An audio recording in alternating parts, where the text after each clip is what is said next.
Hello hi नमस्कार, आप सुन रहे हैं जागरण पॉडकास्ट का खबरनामा। मैं हूं आपके साथ शताक्षी सिंह। आज तारीख है 11 नवंबर की और दिन है शनिवार का। चलिए आपको बताते हैं आज दिन भर की तमाम बड़ी खबरें। फिलहाल नजर डालेंगे हेडलाइंस पर। भारत दौरे पर आए अमेरिकी विदेश मंत्री एंटनी ब्लिंकन ने आज पीएम मोदी से मुलाकात की। अपनी यात्रा के दूसरे दिन पीएम मोदी से मुलाकात के बाद ब्लिंकन ने पोस्ट कर इस वार्ता को दोनों देशों के लिए फायदेमंद बताया। वहीं केंद्रीय गृह और सहकारिता मंत्री अमित शाह शनिवार को धार और इंदौर जिले के प्रवास पर रहेंगे। शाह 4 जनसभाएं और 1 रथ सभा को संबोधित करेंगे।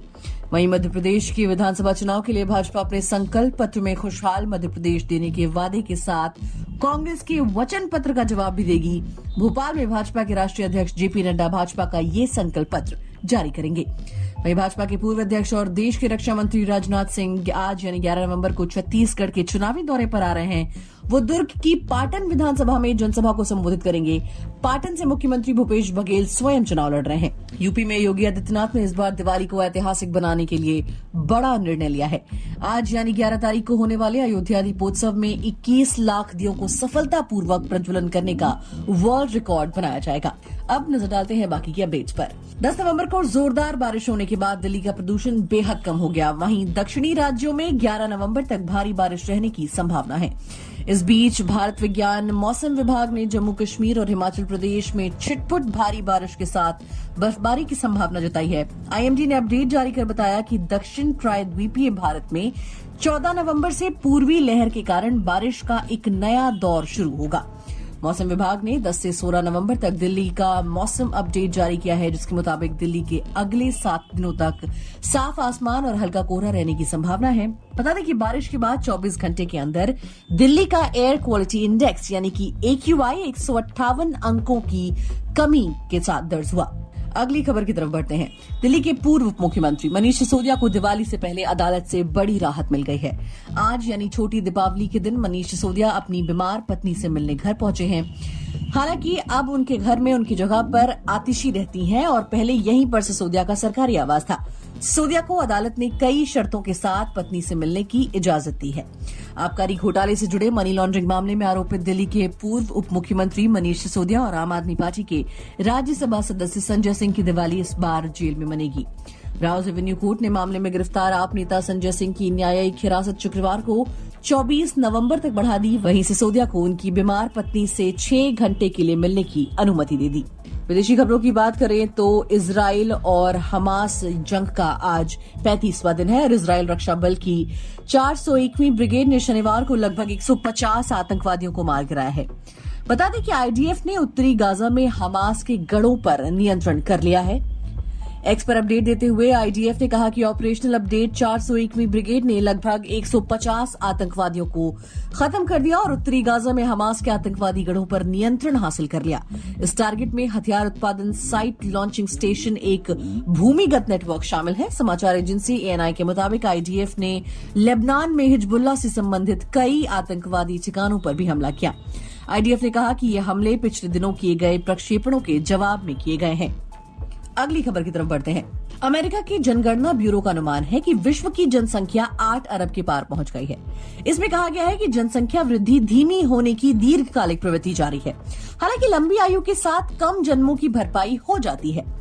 जनगणना ब्यूरो ने एक बयान में बताया कि संयुक्त राष्ट्र ने अनुमान लगाया है कि ये संख्या 10 महीने पहले ही पार कर गई थी और 22 नवंबर 2022 को 8 अरब का दिन घोषित किया गया था। ये विसंगति गणना के दौरान अलग तरीका अपनाने या गणना न किए जाने के कारण उत्पन्न हुई है। कईयों के पास जन्म और मृत्यु को रिकॉर्ड करने की प्रणाली का अभाव है। वहीं भारत और नाइजीरिया जैसे कुछ सबसे अधिक आबादी वाले देशों ने 1 दशक से ज्यादा समय से जनगणना नहीं की है। अनुमान में कहा गया है कि विश्व जनसंख्या में वृद्धि जारी है। ये 6 से बढ़कर 8 अरब हो गई है। हालांकि 1960 और 2000 के बीच दोगुनी होने के बाद ये दर धीमी हो गई। वैश्विक औसत आयु जो 32 वर्ष है वो बढ़ रही है। ये 2060 में 29 होने की संभावना है। वहीं भारतीय रिजर्व बैंक ने 3 नवंबर 2023 को समाप्त सप्ताह में भारत का विदेशी मुद्रा भंडार 4.672 बिलियन अमेरिकी डॉलर बढ़कर 590.783 अमेरिकी डॉलर हो गया है। केंद्रीय बैंक के अनुसार विदेशी मुद्रा संपत्ति या भंडार का एक महत्वपूर्ण हिस्सा $4.392 बिलियन अमेरिकी डॉलर बढ़ गई। वहीं सोने का कुल मूल्य 200 मिलियन अमेरिकी डॉलर बढ़कर 46.123 बिलियन अमेरिकी डॉलर हो गया। भारतीय रिजर्व बैंक ने कहा कि देश का IMF 64 मिलियन अमेरिकी डॉलर बढ़कर 17.975 बिलियन अमेरिकी डॉलर हो गया, जबकि अंतर्राष्ट्रीय मुद्रा कोष के साथ इसकी आरक्षित स्थिति 16 मिलियन अमेरिकी डॉलर बढ़कर 4.789 बिलियन अमेरिकी डॉलर हो गई। मनोरंजन जगत की बात करें तो इस साल बॉक्स ऑफिस पर सुपरस्टार शाहरुख खान की पठान, जवान और सनी देओल की गदर 2 ने रिकॉर्ड तोड़ कारोबार किया है। इतना ही नहीं, इन तीनों फिल्मों के ओपनिंग डे पर धमाकेदार शुरुआत मिली है, जिसकी संख्या इन मूवीज की एडवांस बुकिंग रही। अब इस कड़ी में अगला नाम बॉलीवुड के मेगा सुपरस्टार सलमान खान की फेमस फिल्म टाइगर 3 का नाम जोड़ देना चाहिए। गदर 2, जवान और पठान की तरह स्पाई थ्रिलर टाइगर 3 की एडवांस बुकिंग लाखों में पहुंच चुकी है। अब तक कितनी टिकटें बिक चुकी है, इसके बारे में भी जान लेते हैं। देखिए, बीते 5 नवंबर को टाइगर 3 की टिकटों की एडवांस बुकिंग को शुरू किया गया था। रिलीज से 7 दिन पहले मेकर्स ने एडवांस बुकिंग विंडो खोलकर मोटा मुनाफा कमाने का दाव खेला और फिलहाल वो सही दिशा में जाता हुआ दिख रहा है। इस बीच टाइगर 3 की एडवांस बुकिंग के 6ठे दिन के ताजा आंकड़े सामने आ गए हैं। तरन ने शनिवार को अपने ऑफिशियल इंस्टाग्राम हैंडल पर एक खास पोस्ट शेयर किया। उन्होंने बताया कि नेशनल चेन में सलमान खान, कटरीना कैफ और इमरान हाशमी स्टारर टाइगर 3 की अब तक 1,99,000 टिकटों की एडवांस बुकिंग हो चुकी है, जिनमें PVR आइनॉक्स की 1,65,000 और सिनेपोलिस की 38,000 टिकटें बेची जा चुकी हैं। इतना ही नहीं, शनिवार शाम तक टाइगर 3 की एडवांस बुकिंग के आंकड़े में और भी इजाफा देखने को मिल सकता है। वाकई में कमाल की बात है, क्योंकि फैंस सलमान की टाइगर 3 देखने को बहुत ज्यादा एक्साइटेड है। खेल जगत की बात करें तो साउथ अफ्रीका ने अफगानिस्तान के खिलाफ मैच में 5 विकेट से जीत हासिल की। 10 नवंबर को अहमदाबाद के नरेंद्र मोदी स्टेडियम में खेले गए मुकाबले में अफगानिस्तान ने साउथ अफ्रीका को जीत के लिए 245 रनों का टारगेट दिया था, जिसे उसने 15 गेंद बाकी रहते हासिल कर लिया। साउथ अफ्रीकी टीम की जीत के हीरो रसी वैन डर डुसैन रहे। डुसैन ने 6 चौके और 1 सिक्स की मदद से 95 गेंदों पर नाबाद 75 रन बनाए।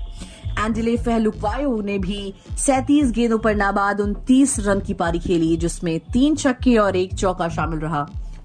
फहलुक्वायो और डुसैन ने 65 रनों की अटूट साझेदारी की। विकेटकीपर बल्लेबाज क्विंटन डी कॉक ने भी शीर्ष क्रम में 41 रनों का उपयोगी योगदान दिया। अफगानिस्तान की ओर से राशिद खान और मोहम्मद नबी को 2-2 सफलताएं हासिल हुई। तो दोस्तों, आज के लिए फिलहाल इतना ही। देश और दुनिया की तमाम खबरों को जानने के लिए जुड़े रहिए हमारे साथ और सुनते रहिए जागरण खबरनामा।